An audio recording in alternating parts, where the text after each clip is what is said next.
سوال یہ ہے کتنی مالیت ہو تو قربانی لازم آتی ہے؟ دیکھیں، جس طرح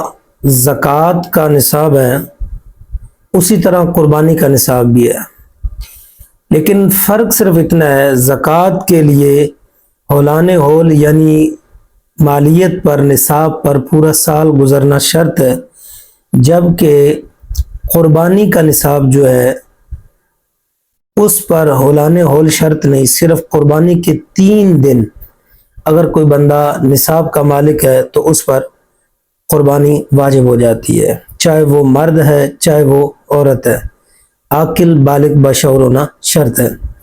اب رہا مسئلہ کہ اس کا نصاب کتنا ہے، تو قربانی کا نصاب 52.5 تولے چاندی یا 7.5 تولے سونے کا کوئی بندہ مالک ہو، یا پھر اتنی مالیت مال رقم اس کے پاس ہو جو 52.5 تولے چاندی کے نصاب تک پہنچتی ہو، وہ اس وقت ہمارے ملک کے اندر تقریباً 1,79,000 کم و بیش یہ نصاب بن رہا ہے۔ تو قربانی کے ان 3 دنوں میں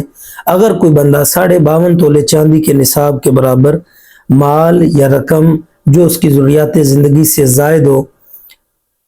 تو اس پر قربانی واجب ہوتی ہے، بھلے وہ مرد ہو یا عورت ہو۔ واللہ عالم الصواب۔